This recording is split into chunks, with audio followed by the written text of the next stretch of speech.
पिछली बार तो भाजपा को ही वोट दिया था, क्योंकि मुझसे जिस तरह का उन्होंने दिखाया था पिछली बार, 2019 की बात नहीं कर रहा हूँ, 2014 की बात कर रहा हूँ, कि 15 की, जिस तरह का उन्होंने सब्ज बाग दिखाया था, मतलब एक विद्यार्थियों के लिए काम करेंगे, युवाओं के लिए काम करेंगे, पर काम कुछ भी नहीं हुआ। मैं बहुत दुखी हुआ। बदलाव की जिस दिन मेरे ऊपर एलिगेशन लग जाएगा कि ये आदमी करप्ट है, पॉलिटिक्स में जीतने के बाद भी या कोई पद मिलने के बाद भी, मैं उसी समय त्यागपत्र दे दूंगा। और 1 साल के अंदर जो बदलाव आपको नहीं दिखेगा तो भी मेरा त्यागपत्र तैयार रहेगा। सड़कों की स्थिति है, हमारे जो स्थानीय विधायक हैं वो 25 साल से हैं। कोई भी विधायक हो, मंत्री हो, सांसद हो, वो जनता के सेवक होते हैं, पर लोग शासक बने हुए हैं। 2 बजे रात को भी आपको मेरी जरूरत होगी तो मैं तुरंत दौड़ के आऊंगा, अपने ही क्षेत्र में नहीं, कहीं और से भी जरूरत होगी। ज्वाइन करने के लिए, टिकट लेने के लिए पैसे लगते?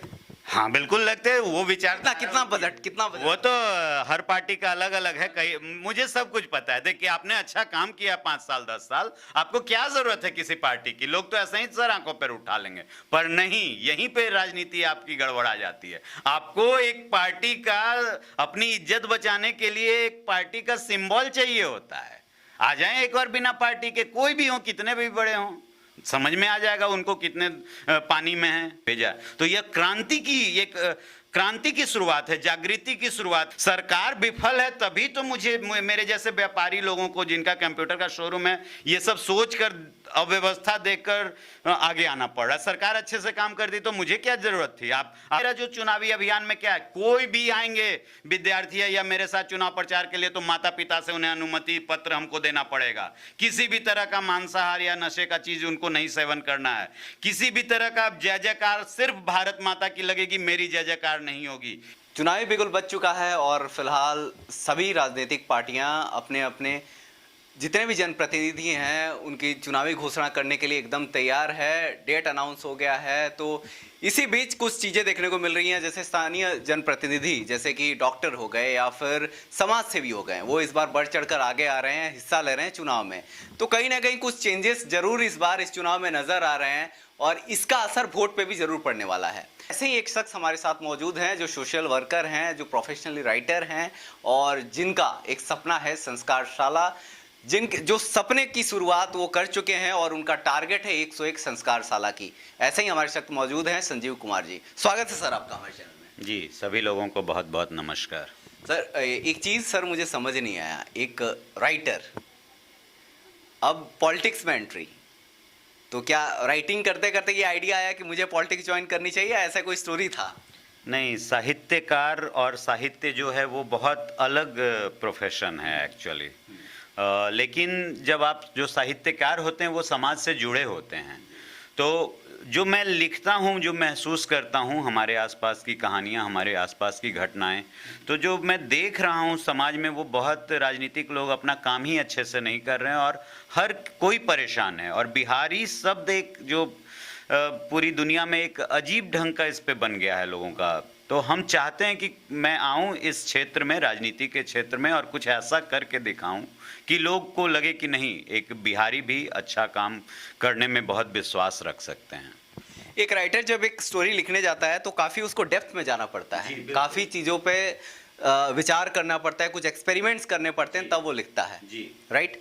और कई सारे सीन क्रिएट करता है। बिल्कुल। तो ऐसा आपके साथ क्या सीन क्रिएट हुआ जो आपको सीधा पॉलिटिक्स के अंदर एंट्री कराया? सबसे पहले मेरी एक किताब है उड़ान, उसमें एक कहानी है, वो मनहूस लड़की, मतलब एक लड़की के पास बहुत टैलेंट होता है और उसके बाद भी उसको कुछ सरकमस्टांसेज ऐसे आते हैं कि उसको सुसाइड करना पड़ता है। ये जो बीच की घटना थी ना, ये मेरे मन में बहुत व्यथित कर दिया और ये इतनी सफल हुई ये कहानी कि पूरे विश्व में 70 कंट्री से भी ज़्यादा में इस कहानी का प्रसारण हुआ और 10,000 से ऊपर ज़्यादा शेयर हुए, चोरी हुए। ये कहानी फेसबुक पे, आप फेसबुक पे लिखेंगे या गूगल पे, वो मनहूस लड़की कहानी दिख जाएगी। तो मुझे लगा कि बहुत सारी प्रतिभाओं को राजनीतिक लोगों की अदूरदर्शिता के कारण मतलब अंत हो जाता है, तो रोकना चाहिए इस चीज़ को। तो बहुत, अगर मैं राजनीतिक पद पा लेता हूं तो एक बहुत बड़ी कोशिश कर सकता हूं इसमें, क्योंकि एक साहित्यकार का एक लिमिटेशन होता है, वो अपनी संवेदना तक तो लोगों तक पहुंचा सकता है, पर सुधार का वो उसमें गुंजाइश के लिए उसके पास, एक साहित्यकार के पास कोई शक्ति नहीं होती है, कोई पावर नहीं होती है। तो इसीलिए मैंने सोचा कि अगर लोग, बहुत सारे हजारों लोग आए मेरे पास कि आप कर सकते हैं, आप में क्षमता है एक बदलाव की, मैं कोशिश करूंगा सिर्फ बदलाव की। जिस दिन मेरे ऊपर एलिगेशन लग जाएगा कि ये आदमी करप्ट है, पॉलिटिक्स में जीतने के बाद भी या कोई पद मिलने के बाद भी, मैं उसी समय त्यागपत्र दे दूंगा। यह मेरा एकदम निर्णय है, सभी लोग सुन लें। और 1 साल के अंदर जो बदलाव आपको नहीं दिखेगा तो भी मेरा त्यागपत्र तैयार रहेगा।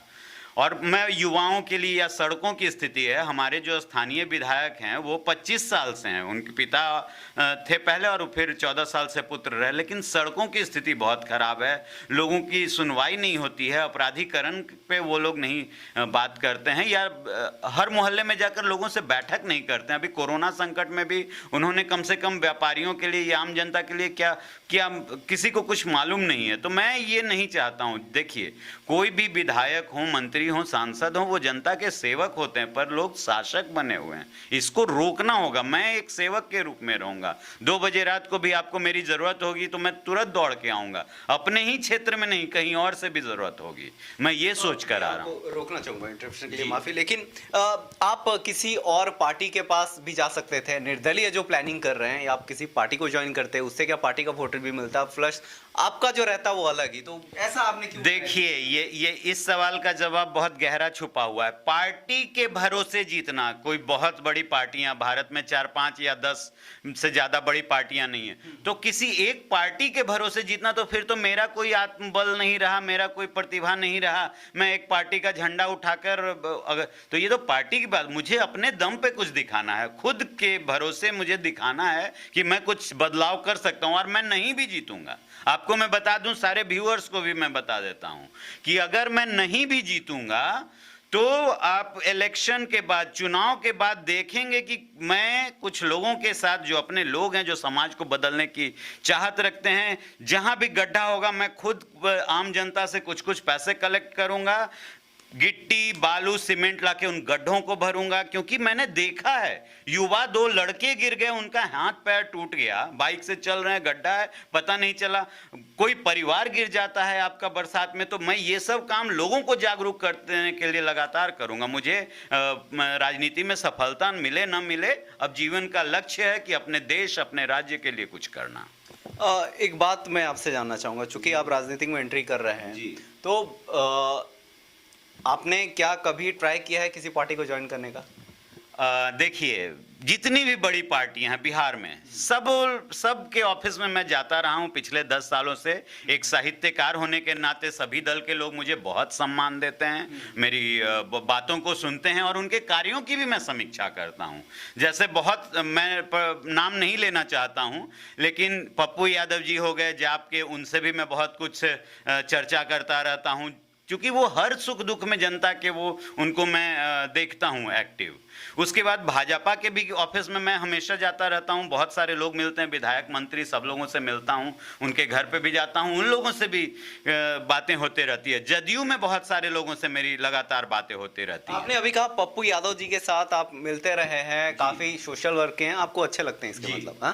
तो आप उनके पार्टी क्यों नहीं जॉब ज्वाइन? नहीं, फिर वही बात हो रही है कि मेरा हर दल, हर पार्टी में मेरा लोगों से बहुत अच्छा संपर्क है, लेकिन मैं अपने दम पे देखना चाहता हूं कि आम जनता, मेरा जो राजनीति में आने का है, जागृति, अनुशासन, एक चेंज करना। जैसे सब लोग बोले कि कुर्ता पजामा क्यों नहीं पहन लिए संजीव जी, बड़ी गाड़ी क्यों नहीं ले लिए संजीव जी, आसपास 10-15 लोगों का माहौल क्यों नहीं बना लिए संजीव जी, आपके पास कितना पैसा है कि आप इलेक्शन लड़ेंगे, आप लोगों को खाना खिलाना दिखा, यानी कि इलेक्शन के लिए पैसे लगते हैं, इलेक्शन पे लड़ने के लिए? ये तो बहुत गलत धारणा है। इलेक्शन में किसी तरह का पैसा खर्च होता ही नहीं है। आप जनता के बीच जाइए, क्या किस चीज में आपको नशे के लिए पैसा चाहिए या लोगों को खिलाने पिलाने, ये सब कुछ करना नहीं होता है। ये जो डायरेक्शन है ना, युवाओं को एक गलत डायरेक्शन दे दिया गया है कि इलेक्शन में बहुत पैसे चाहिए होते हैं। इलेक्शन में एक लाल बहादुर शास्त्री जी तो फटी धोती में प्रधानमंत्री का शपथ लिए थे। तो भैया, एक विधानसभा का ये विधायक बहुत छोटा पद मैं मानता हूं, इसके लिए आपको 10 लाख, 20 लाख, 50 लाख की क्या जरूरत है? आप 1 लाख रुपए या 50,000 रुपए से भी बहुत अच्छे से लड़ सकते हैं। तो फिर इस बार की बजट, इलेक्शन की बजट है एक पार्टी का, एक विधायक का 28 लाख। जी। तो 28 लाख लगाना पड़ता होगा, इन्वेस्ट करना पड़ता होगा एडवर्टाइजमेंट में, ब्ला ब्ला ब्ला, वो सारी चीज़ें हम गिनाना नहीं चाहते हैं। तो वो 28 लाख का जो इन्वेस्टमेंट वो आपको भी पड़ेगा? नहीं नहीं, मेरे पास 2 लाख का बजट है और 10 से 15 हजार लोग मेरे साथ हैं जो लोग बता रहे हैं। अब देखिए क्या धारा बनती है। मैं कभी भी पैसे देकर इलेक्शन नहीं लड़ सकता कि मतलब इलेक्शन लड़ने के लिए अगर आप किसी और अन्य पार्टी में रहते, हाँ, अन्य पार्टी में, तो आपको क्या लगता है पार्टी ज्वाइन करने के लिए, टिकट लेने के लिए पैसे लगते? हाँ बिल्कुल लगते हैं। वो विचार कितना बजट वो तो हर पार्टी का अलग अलग है। कई मुझे सब कुछ पता है। देखिए इस बारे में मैं बहुत ज्यादा नहीं बोलूंगा, लेकिन मेरा एकदम अलग तरह से लेकिन ये आपने माना कि टिकट खरीदा जाता है पैसों से। अगर ऐसा नहीं होता तो जो 10 साल से विधायक हैं, 5 साल से विधायक हैं, जरा बिना किसी पार्टी का झंडा उठाकर इतने लोकप्रिय हैं तो खड़े हो जाएं एक बार। उनको क्यों जरूरत पड़ रही है पार्टी की? आपने अच्छा काम किया 5 साल 10 साल, आपको क्या जरूरत है किसी पार्टी की? लोग तो ऐसे ही सर आंखों पर उठा लेंगे, पर नहीं, यहीं पे राजनीति आपकी गड़बड़ा जाती है। आपको एक पार्टी का अपनी इज्जत बचाने के लिए एक पार्टी का सिंबल चाहिए होता है। आ जाएं एक बार बिना पार्टी के, कोई भी हो, कितने भी बड़े हों, समझ में आ जाएगा उनको कितने पानी में है। आप सीधे तौर पे चैलेंज दे रहे हैं? बिल्कुल बिल्कुल सही बात है। सीधे तौर पे क्या, जो भी बात करना है सही करना है। हम तो सच्चाई बोलेंगे, साहित्यकार का भी झूठ। आप जिस विधानसभा से लड़ने वाले हैं फिलहाल चुनाव, वहाँ के फिलहाल विधायक कौन है?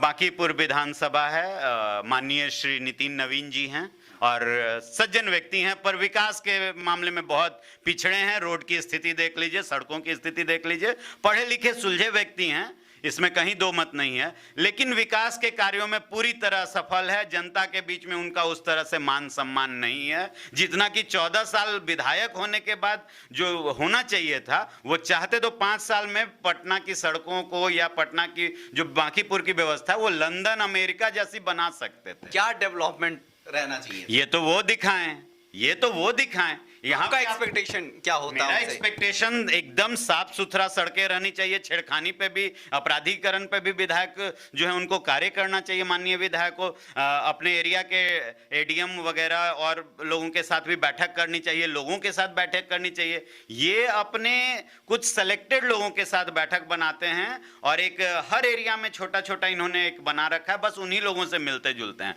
आम जनता के बीच में मुझे नहीं लगता कि माननीय विधायक श्री नितिन नवीन जी का बहुत अच्छा पकड़ है, और अगर पकड़ है तो एक बार निर्दलीय खड़ा हो जाए तो सब दूध का दूध पानी का पानी हो जाएगा। मतलब सीधे तौर पे ये चैलेंज दे चुके हैं। और सर अगर आपको मौका मिलता है जी, इस बार आपको जीत हासिल होती है वो सीट से, तो आप क्या डेवलपमेंट कर पाएंगे और कितना टाइम में? 1 साल का मैं समय मांग रहा हूं जनता से। जनता नहीं बोलूंगा, भगवान होते हैं वो, जो हमारे भगवान होंगे, जो हमको वोट देंगे। 1 साल का मैं समय मांग रहा हूं। जीत होता है तो सबसे पहला काम मैं आप सभी के बच्चों को संस्कार देने का काम करूंगा।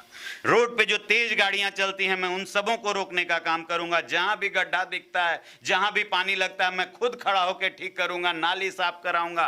अभी मंदिरी नाले में कुछ दिन पहले एक महिला स्कूटी सहित गिर गई। किसको खबर है? क्या एक बाउंड्री तक नहीं दिया जा सकता है? आप 14 साल बहुत लोगों का काम है, लेकिन विधायक सांसद तो शुरुआत कर सकते थे। वोट लेने आ जाते हैं आप। स्वरोजगार के लिए बात करूंगा मैं, और 1 साल में 100 संस्कार शाला मैं अपने क्षेत्र में खोलूंगा। वहां बच्चे मुफ्त पढ़ाई करेंगे। पूरे भारत से लोगों ने जिस तरह से पहले संस्कार शाला में किताबें भेजी हैं वहां भी भेजेंगे, और देखिए किस तरह डेवलपमेंट। आप सपना जो है 101 संस्कार शाला पूरे करने की, जी, कितने अभी तक संस्कार शाला? अभी तक एक खुला है, लेकिन 65 दिनों में खुला है। 1500 स्क्वायर फीट का है, 150 बच्चे पढ़ सकते हैं, 7000 किताबें। सभी लोग तैयारी कर रहे हैं। अगर कोरोना नहीं आया होता तो अभी तक बहुत अच्छे रिजल्ट आपको तो वो सेल्फ फंडिंग है? हाँ, उसमें कुछ 2 लाख रुपए मैंने लगाए और हमारे साथ एक और सहयोगी थे पीयूष राज जी, उन्होंने भी, हम दोनों ने मिलकर शुरुआत की थी। लेकिन अब पूरे भारत से लगभग सैकड़ों लोग आ गए हैं। कुछ कुर्सियां देते हैं, कुछ टेबल देते हैं, और 7000 बहुत महंगी महंगी किताबें, 1 लाख से ऊपर की महंगी किताबें लोगों ने खरीद कर भेजी, और 8-9 लाख की जो उनके पास थी, जो पढ़ चुके हैं, वो उन किताबों को भी भेजा। तो यह क्रांति की शुरुआत है, जागृति की शुरुआत है, एक संस्कारों की शुरुआत है जो खो रहा है। मतलब संस्कार शाला, यानी कि ये तो ये वर्ड जब माइंड में स्ट्राइक कर रहा है, इसका मतलब एक ऐसा स्कूल होगा जहां आपको संस्कार मिलेंगे। जी हाँ, तो क्या क्या वहाँ प्रोवाइड आप कराएंगे? एक्चुअल में संस्कारशाला क्या है? संस्कारशाला एक सोच है, एक विचार है हमारे आपके, क्या हर आदमी का विचार है कि एक ऐसा जगह हो जहां 6 दिन, अभी मैंने जो बनाया है एकदम आधुनिक बनाया, जैसा मैंने दुबई में देखा था, सिंगापुर में देखा था। अच्छा, मैं यहाँ के पुस्तकालय को देखता हूँ तो आज भी 50 साल पुराने, किन्हीं ने प्रयास नहीं किया, लेकिन मैंने एकदम आधुनिक बनाया है। उसमें 6 दिन सभी बच्चे, कोई भी बच्चे हो, किसी भी घर के हो, कितने भी अमीर हो, गरीब हो, किसी भी धर्म के हो, किसी भी जात के हो, एक साथ प्रेम पूर्वक बैठकर पिन ड्रॉप साइलेंस में, एकदम इतनी शांति में 150 बच्चे बैठे रहेंगे, 100 बच्चे जो यूपीएससी का तैयारी कर रहे हैं, बीपीएससी का, क्लर्क का, बैंकिंग का, वो पढ़ते हैं। ठीक है, रविवार को हम लोग क्या करते हैं कि बहुत सारे छोटे छोटे बच्चों को 3 से 10 साल के, जो बहुत गरीब हैं, आर्थिक रूप से विपन्न हैं, स्लम में रहते हैं, उन लोगों को बुलाकर अच्छी अच्छी बातें सिखाते हैं, जैसे लड़ाई नहीं करना है, सब लोगों से प्रेम से रहना है, गाली नहीं देखना है, सड़क पे कूड़ा कचरा नहीं फेंकना है, कभी जाम में नहीं जाना है, माता पिता की इज्जत करनी है। और इसके साथ साथ साहित्यिक सम्मेलन भी हम लोग कराते हैं, पोडियम माइक लगा हुआ है, लोग अच्छी अच्छी कहानियां सुनाते हैं, रचनाएं सुनाते हैं। बड़े बुजुर्गों का सम्मेलन होता है, वो लोग अनुभव सुनाते हैं, सामने बहुत सारे बच्चे बैठे रहते हैं, या बड़े लोग भी, कि हाँ ऐसी बातें सीखते तो और अच्छा लगता है। ये डेवलपमेंट का काम होता है और ये काफी अधिक सफल हुआ। बहुत इसके लिए मुझे सब लोग अप्रिशिएट कर रहे हैं और हम लोग काफी बढ़ते जा रहे हैं। और 4 संस्कारशाला आपको चुनाव के जस्ट बाद, कोरोना के बाद खुल जाएगा। कई लोग इसमें अभी तैयारी कर रहे हैं। तो ये सारी चीजें गवर्नमेंट स्कूल में भी तो प्रोवाइड कराया जा रहा है। गवर्नमेंट स्कूल में संस्कारशाला प्रोवाइड कराया जा रहा है। किसके, हम लोगों का एक विचार है कि जितने भी स्कूल और छोटे कोचिंग और ये हैं, वहां भी जाके हम लोग एक रूम बनाएंगे। कभी हमारे संस्कारशाला में आ जाइए और किसी गवर्नमेंट स्कूल का, इस चीज में दोनों का कंपेयर करके देखिए। मैं पब्लिक की जागृति के लिए काम कर रहा हूं, आप किसी भी पब्लिक से दोनों का कंपेयर करके देख लीजिए। सरकार विफल है तभी तो मुझे, मेरे जैसे व्यापारी लोगों को जिनका कंप्यूटर का शोरूम है, ये सब सोच कर, अव्यवस्था देखकर आगे आना पड़ रहा है। सरकार अच्छे से काम करती तो मुझे क्या जरूरत थी। आप इतना टैक्स देते हैं, आप खुद भी इतना टैक्स देते हैं, सब कुछ करते हैं। मैं आपसे व्यक्तिगत रूप से पूछता हूं, आपने कोरोना काल में कितनी मदद हुई सरकार के द्वारा आपको, आप खुद बताइए। चलिए उल्टा हो रहा है आज, अब हम सवाल करते हैं। या किसी भी आम आदमी को, या किसी ठेला रिक्शा वाले या व्यापारी को, या इनको कितना मदद किया गया सरकार के द्वारा, जबकि आप हमेशा टैक्स लेते हैं। एक रोड पे रहने वाला भी आदमी एक टूथपेस्ट खरीदता है, उसके थ्रू भी आप टैक्स वो देता है। तो ये बताइए ना आप। सरकार का तो दावा बैंक अकाउंट में पैसे भेजिए। हाँ, सरकार देखिए, सब्ज बाग दिखाकर वोट मांग लेना, जीत जाना अलग बात है, लेकिन आज भी लाल बहादुर शास्त्री जी को याद किया जाता है कि वो फटी धोती में प्रधानमंत्री का शपथ लेते हैं। ये बड़ी बड़ी गाड़ियों में घूम लेना, आसपास जो अपने लोगों के बीच में जय जयकार का नारा लगा देना। आपको मालूम है मेरा जो चुनावी अभियान में क्या है, कोई भी आएंगे विद्यार्थी है या मेरे साथ चुनाव प्रचार के लिए, तो माता पिता से उन्हें अनुमति पत्र हमको देना पड़ेगा। किसी भी तरह का मांसाहार या नशे का चीज उनको नहीं सेवन करना है। किसी भी तरह का जय जयकार सिर्फ भारत माता की लगेगी, मेरी जय जयकार नहीं होगी। ये सब मैंने एक नियम बनाया है, इसके अनुसार मैं उतर रहा हूं। मतलब चुनाव भी लड़ना है तो एकदम संस्कारी भाव से। बिल्कुल बिल्कुल, जो हो, मुझे 1000 वोट मिले, 1 लाख वोट मिले, मतलब नहीं है, लेकिन एक ईमानदारी से मुझे साबित करना है कि अच्छे लोग दुनिया में हैं। जैसे मैं एक बार लाइव आया और पूरे भारत से सैकड़ों लोग तुरंत मदद के लिए आ गए, तो मुझे पूरी उम्मीद है कि मैं गलत तरीके से कोई भी वोट नहीं लूंगा और अच्छे लोग जरूर आएंगे। जागृति ही फैलाना है, चुनाव जीतना मेरा मकसद नहीं है या हारना। मुझे 101 संस्कारशाला खोलना है, लोगों में जागृति लानी है, बिहार को और उज्जवल बनाना है। आज जो हर बिहारी को गाली समझा जाता है, बिहार के प्रति लोगों की धारणा खराब हो गई है। मैं हर बिहारी के मान, सम्मान, अभिमान, स्वाभिमान के लिए काम करूंगा और करता रहूंगा, चाहे कोई मुझे राजनीतिक पद मिले या न मिले। यह मेरा वचन है आप लोगों को। रोजगार की व्यवस्था पे आप क्या कहेंगे? रोजगार के लिए देखिए, मैं झूठा नहीं बोलूंगा कि पिछले साल लोकसभा चुनाव के पहले 2 करोड़ रोजगार की बात की गई थी, 2014 में भी, और पिछले साल भी बहुत सारा चीज बोला गया था। तो क्या 12 करोड़ रोजगार मिले? हमारे पास व्यवस्था नहीं है। मैं झूठ कभी नहीं बोलूंगा कि मैं रोजगार दूंगा। एक विधायक की औकात नहीं होती है कि वो रोजगार दे पाए, लेकिन स्वरोजगार के लिए मैं जरूर प्रेरित कर सकता हूं। बहुत सारे मामलों में मैं मुख्यमंत्री जी को अनुशंसा कर सकता हूं कि यहाँ पे बहुत सारे लोग हैं अपनी रुचि के अनुसार स्वरोजगार करना चाह रहे हैं, और उनके लिए मैं जो भी फंड आएगा उसमें मैं काम कराऊंगा और ऐसा बनाऊंगा यहाँ के लोगों को कि वो खुद 10 लोगों को रोजगार दे सकें। ये मेरी कोशिश होगी। नीतीश कुमार पे भरोसा है आपको? देखिए सब कोई का अपना अपना तरीका होता है। न मोदी जी की मैं बुराई करूंगा, न नीतीश कुमार जी की बुराई करूंगा, ना ही नितिन नवीन जी की बुराई करूंगा, क्योंकि मेरा राजनीतिक उद्देश्य ये नहीं है कि मैं दूसरे की बुराई करके आगे बढ़ूं। मैं क्या करूंगा बस इस पर बात करूंगा। ये तो आजकल राजनीति में चला हुआ है कि पक्ष विपक्ष को गाली दे रहे हैं और विपक्ष पक्ष को दे रहे हैं, तो इस तरह से जनता के हाथ में कुछ रहती नहीं। एक कहावत सुनी होगी कि एक बिल्ली थी, वो बंदर एक बिल्ली रोटी लेके आई थी, वो आधा आधा काटता था, एक साइड बड़ा रखता था। वही कहानी है, जनता के हाथ में कुछ आता नहीं है। रोटी यानी कि पैसा और जो काम होता है वो सारा राजनीतिक लोगों के पास रह जाता है। अच्छा, आखिरी बार जो पिछली बार वोट हुआ था, आपने वोट दिया होगा? बिल्कुल, मैं किसको वोट दिया?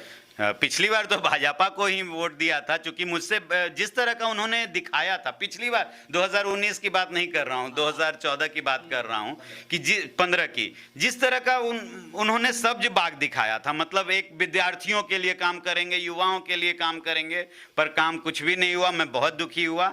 और ऐसी बात नहीं है, मैं जाता हूं बहुत सारे नेताओं के पास, तो वो भी अपनी अपनी मजबूरियां बताते हैं। व्यवस्था में बहुत सारी खामियां हैं, तो मेरा जो संस्कारशाला है वो व्यवस्था परिवर्तन की पहल है। हम जीतेंगे भी तो राजनीति को भी एक नए व्यवस्था में लाने की कोशिश करेंगे, यही मेरी शुरुआत रहेगी।